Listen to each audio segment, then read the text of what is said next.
Hey guys, it's Mitch. How's it going? No, your eyes do not deceive you. We are, in fact, revisiting Marvel's #1 today. It's a little bit out of my wheelhouse. So, if you hear me say the words inking or line work, you know I'm talking out of my ass and I've just kind of gone on autopilot for a second.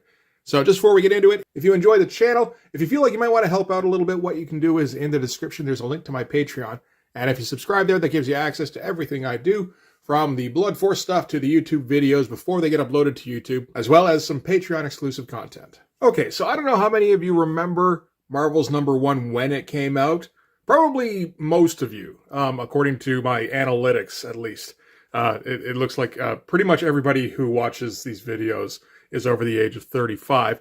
But on the off chance that you weren't there when Marvel's dropped, Marvel's was a pretty big deal at the time. It was hyped pretty heavily. In 1994, if you weren't hanging out in comic shops regularly, you probably got most of your comic news through Wizard Magazine. And Wizard Magazine ran a few features beforehand, including some sketchbook material from Alex Ross, who was an unknown at the time. He'd done a couple of things, most notably, I think, a Terminator series, and like a few covers, that sort of thing. And in 1994, the concept of the painted comic wasn't completely alien. You know, like the Havoc Wolverine thing had dropped a little while before. There had been the Arkham Asylum graphic novel. There was probably a bunch of other stuff that I don't remember. But the thing about Marvel's that those other books didn't have was photorealism. Painted comics at the time were big on like an abstract look, but they never really tried to represent what comic book characters would look like if they were, actually existed in real life. So all of a sudden we started seeing, basically Marvel's was our MCU, because we got to see Marvel superheroes with celebrity casting, no less, because Alex Ross used a lot of celebrity models for his sketches in full photorealistic form, with accurate lighting, with like proper hanging drapery. It's not 100% because it's watercolor. There's no such thing as, digital art. So you can't just tweak shit until it looks absolutely real. But it was pretty goddamn close, and certainly the closest we'd ever seen at that time. And I mean, there wasn't such a thing as a good Marvel movie. There were like maybe 4 good comic book movies up until that point. There were 2 Superman movies and 2 Batman movies. And that was all we got. Unless you were big on the 70s Hulk TV show. And yeah, no, sorry, I never really was. It's got like a kitschy kind of charm, but like Lou Ferrigno looking like a 5'7" ogre doesn't quite measure up to, the Avengers movie Hulk. So seeing realistic looking superheroes was a huge deal. And a big deal for me too, as somebody who was learning how to draw. I would have been about 15 at the time that Marvel's came out. And all of a sudden, I started to try to incorporate realistic light sources and more realistic builds.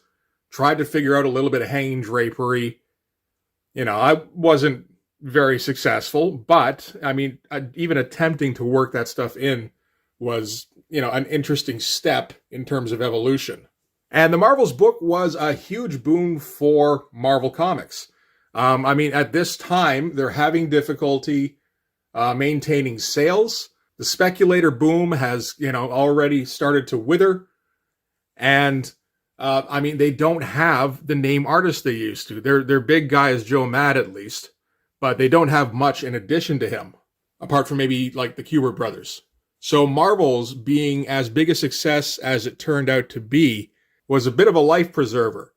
And as I said, it established Alex Ross and Kurt Busiek as creative powerhouses on the comics landscape. So before we open it up, we should take a look at the cover because it kind of deserves it. So completely transparent sheet cover so that you can open it up and then get the entire unfettered finished cover piece, which is pretty awesome and sums up the issue nicely. So what's this thing about? Well, it's about $7.50 Canadian or $6 US. So it's a good thing it's actually kind of worth it. I have to wonder, because this must have been a risk at the time. It's a bit of an investment with the cardstock, the glossy paper, and the transparent sheet cover. So it's like a prestige edition kind of thing. And the subject matter is not typical superhero stuff. Like it's kind of superhero adjacent. So there must have been some kind of argument in editorial, I would think, about whether this would even be feasible. I would have loved to have heard about that after the fact or something. So what Marvels is about, it's about the Marvel Universe from a bystander's point of view. Our protagonist is Phil Sheldon, who, at least in issue 1 here, is a young photographer at the dawn of the Marvel Age, I suppose. The dawn of superheroes.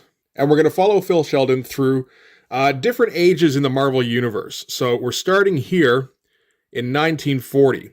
And we've got our sepia tone, we've got our young J. Jonah Jameson here, who's already planning on taking over the Bugle. And we've got our stereotypical 40s dialogue, which when you read it, you can hear that kind of turn-of-the-century accent. You know, it's like, they're going to need good photographers over there, and I'm good. The name Phil Sheldon may mean nothing now, but you just wait and see. Europe's where things are jumping, where careers are being made. So the war is underway, and Phil Sheldon wants to go there as a correspondent. America isn't in it yet, of course. So, in the meantime, he's stuck covering what he figures will probably end up being back of the newspaper stuff, with some crackpot scientist who's presenting this new invention of his, a mechanical man. And one of the weird side effects of this creation of his is when he allows oxygen into the chamber here, it automatically ignites. And we get our first glimpse of the Human Torch. And it's an interesting lighting technique Alex Ross uses for the Human Torch, where he basically went for like a reverse deep shadow. So this is basically negative lighting. And it's pretty effective. So there's a moment of shock. Everybody starts laughing because they figure it's a fake. Until the Human Torch starts moving. At which point everybody falls silent. And they tell him that he better destroy it because he's endangering people. So we get some xenophobia right off the bat here. When I read this back in the day, I never had a copy myself because I wasn't a fan of Golden Age comics. There's just too much separation between then and now for me personally. And so, I mean, I read this because it's part of the story. You know, it's part of Phil's story, but it didn't really grab me. But rereading it here, it's quite a bit more interesting, just the build-up. So, for instance, we get Phil here, who's proposed to his girlfriend, Doris. So they're planning this young couple are planning their wedding. When all of a sudden there's a shriek down the street, and the Human Torch has broken loose. And at this point, he's just a guy running around on fire, which I believe he was in his first appearance, and then later on, he would turn into the flying Human Torch. And he does later on in this book as well. So he just runs through the street, causing a little bit of terror, and then disappears, and everyone figures it was mass hallucination, except for Phil, who's seen it twice now, so he knows it's real. Then, a few days later, Doris busts into the diner while he's eating lunch, and tells him about this fish man she saw, who was completely naked, who was shot at by cops, and threw a car and then dove back into the ocean without having to come up for air. And everyone in the diner just kind of just says, you're hysterical. You didn't actually see anything, except, of course, Doris and Phyllis see some pretty crazy shit the last few days. And something I didn't realize at the time, I think I probably, because they do mention that that Namor is naked here. I didn't realize he spends the entire issue naked. Or at least I don't remember realizing that anyway. So now we're moving on. We're at a point in the story where this is starting to become routine. Where the Human Torch, who flies now, is just going to cause terror in the sky while Namor causes chaos from the water. And we get a little bit here with Phil and JJ, where we get an attitude from Jameson that really kind of reflects how he's going to feel later on. Where he says, the things these freaks do, making Joes like you and me look like pikers, and we just lap it up. I'd like to lock him up and throw away the key. And, that works for him later on when he has to deal with Spider-Man. And, of course, the guy sitting next to them is the Human Torch himself. And just this matter-of-fact presentation really makes it easier to suspend your disbelief. And because we're spending so much time with Phil, so it seems more like a drama with crazy background. than a fantasy story. And we get Phil here conferring with his boss, which is Martin Goodman, who was the publisher for Timely Comics, which eventually turned into Marvel, of course. And Phil's having second thoughts about going over to Europe to be a war correspondent. He's got Doris and her mother going nuts over wedding plans. There's all this crazy shit going on in the city. There's new heroes springing up. And he's starting to feel like more of a supporting character in his own life. And I think I found this kind of frustrating when I was a kid.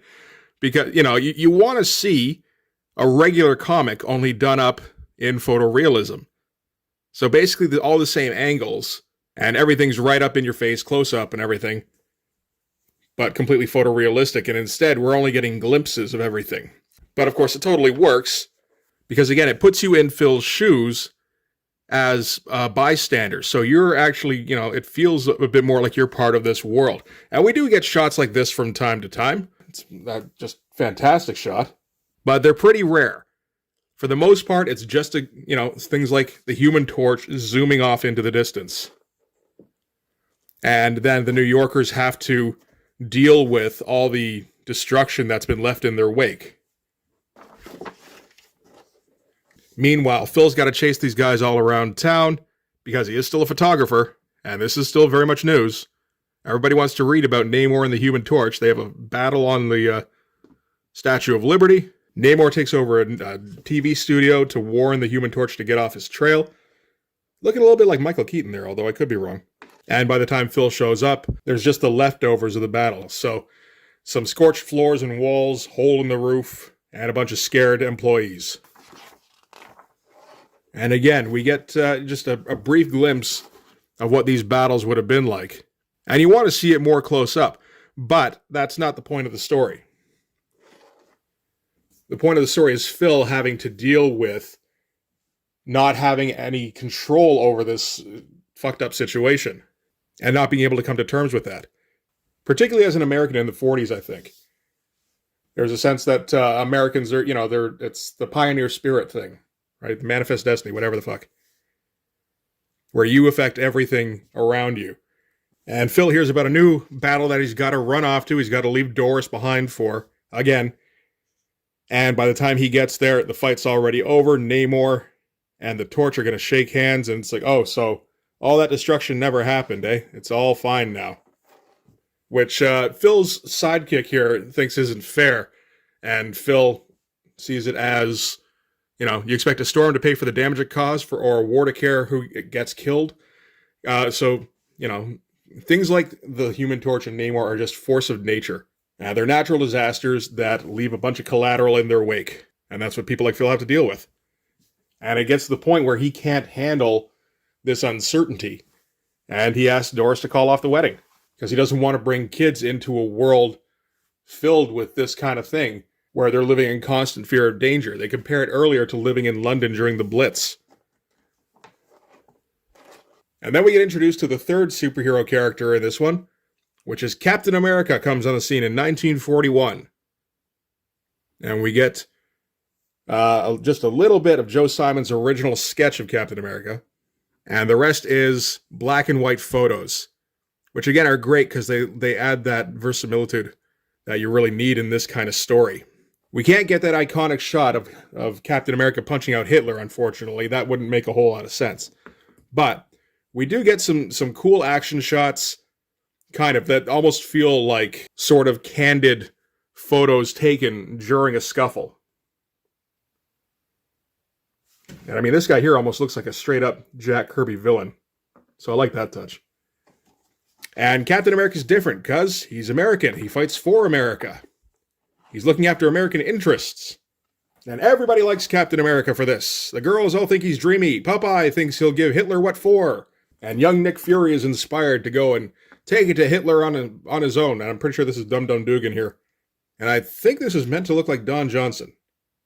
Potentially. Kind of looks like it, but I could be wrong. Again, I'm not very good at picking these things out. So the next event is Phil takes in a movie and runs into Doris with some dude that's taking her out. Because, they're split up now. That's how it goes. And before the movie, they show the newsreel, which features the Marvels taking it to the Nazis. And again, you get that kind of 1940s cadence with, things like, and weren't those military mountebanks surprised when a couple of unannounced guests dropped in for a visit? And again, Namor there. Yeah, flat out naked. Never noticed. Assumed he had on his briefs. And everyone just watches in silence as the Human Torch takes care of business. Namor picks up a tank and flat out throws it. And now all of a sudden, since they're all on the same side, now they can be accepted. And that's enough to kind of ease Phil's anxiety. So he's able to approach Doris and, maybe give this whole wedding thing a second chance. And they're able to, reignite their relationship, which is nice. It's all just very nice. Except that one night when they're out dancing, they get interrupted by somebody announcing that the Submariner has launched a military attack on all of civilization. And while they don't think he'll attack New York, so far he's attacked British and Italian forces in Spain and is currently in possession of Gibraltar. So, like I said, they don't think he'll attack New York, but, you got to be aware of this new turn of events, which just confuses everybody because, isn't Namor on our side now? But then that's the nature of the comic, right? Because, sometimes he'd be fighting Nazis during the war, and sometimes he'd be attacking civilization, just depending what the comic needed at that time. And so everyone is just kind of instructed to go home. Phil and Doris sit around waiting for instructions for evacuation plans. Listen as the Submariner was reported to be attacking Africa, Berlin, Canada, and then the air raid siren goes off because the Submariner is indeed headed for New York. And Phil has a decision to make. And what he decides is that he's going to have to face this thing head on. Doris can get to the shelter. Phil's got a job to do. So he's going right for the eye of the storm with his camera, naturally. And he's going to make sure he gets it if no one else does. Runs up to the roof of the building to see it come in. And it is just flat out biblical. And this is kind of what this issue's all been building up to. This is like the release, really, from all of the building tension before it. So you want to see some superhero action? Well, here's some fucking crazy shit. And now we're going to get to see Namor versus the Human Torch, because Phil's right there in the middle of it. This is really the first time we even hear them talking, but it's because Phil's right there. And the battle gets brought right down to the rooftop he's on, which causes some, usual destruction. Only in this case, Phil's too close, and a chunk of masonry comes flying out when Namor kicks the Human Torch out of the building here and smacks Phil right in the head. And that's all Phil remembers. And wakes up later in a hospital bed. And he wakes up, Les and I. And everyone's a little worried about how he's going to feel about this because he's had mixed feelings about the Marvels up until now. And Phil has a little fun with him first, saying, what do you think? I'm going to swear vengeance on them, devote my life to destroying them all, to driving them out of our world so everything can be the way it was again. So basically asking if he's going to be a supervillain. Yeah, something like that, yeah. Nah, too busy. Got a wedding to plan. And there's a war I've got to go report on. So Phil's able to assimilate this into his life now. He's come to terms with it. This is how things are. He's going to have to be an internal part of it as a photographer. The wedding is able to continue because Phil is assured enough that humanity can survive with these creatures in it, and goes off to war to take some photos, such as all of the Marvels invading a German high command castle. I'm not sure if this was a direct reference to an issue cover. It feels like it might have been. Particularly with the Human Torch and Torchy flying in with the fireballs. I do remember seeing the reference photos of his buddies posing for these different shots. And it's a great shot to end on. We got Phil and his buddy here as the photographer's down in the corner. And the next issue is going to be Monsters, which is about sort of the beginning of the Marvel Age, the Silver Age.